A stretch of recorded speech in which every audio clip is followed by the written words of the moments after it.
I had wanted this upgrade for my mountain bike so badly. I had the money and I wanted to hop on this crazy idea.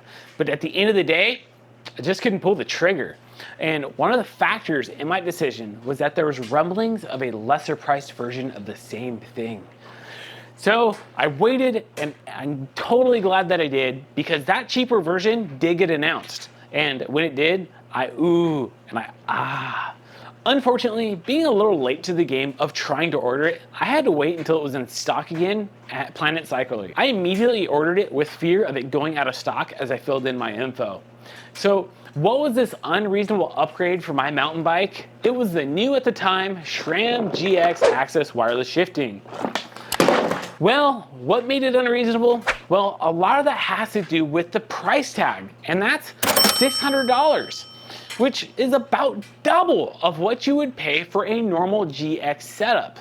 Now, I didn't want to have just the latest and greatest. I legitimately had issues with my shifting, and I could not get it dialed. I did everything from replacing the cables, cleaning and servicing my existing derailleur, and making sure that my hanger wasn't bent. All that, and I still had shifting issues. So for me, at the end of the day, I just wanted shifting that worked. So the install process for the SRAM GX AXS is ridiculously simple. First, I took my chain off and removed my old GX Derailleur.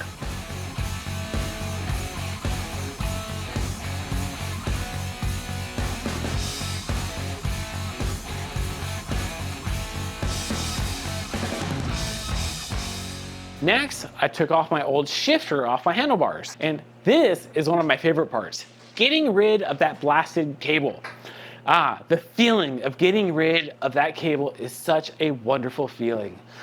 Now, if SRAM would reduce the price of the AXS dropper so I could have a super clean cockpit, I would love that. But the fact that that thing is still $800 blows my mind when I can get a complete drivetrain.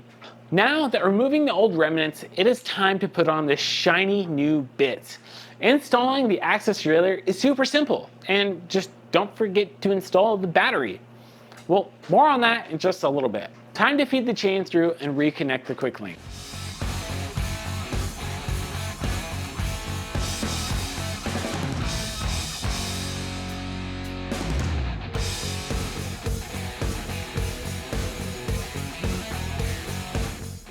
Now, this is one bit you could potentially screw up, but if you follow the guide, it's pretty easy. This is just setting your limit screw. Next, we're gonna go ahead and install the shifter, which was super easy.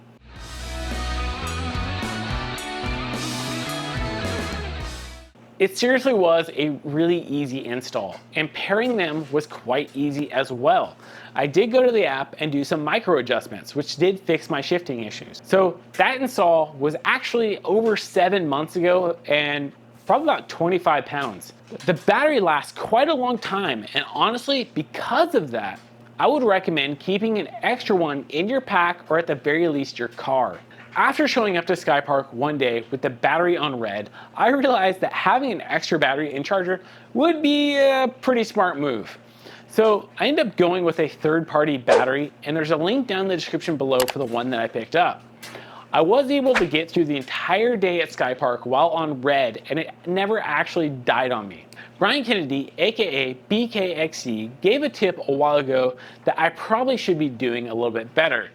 But if you transport your bike, the AXS system is active and your battery is draining.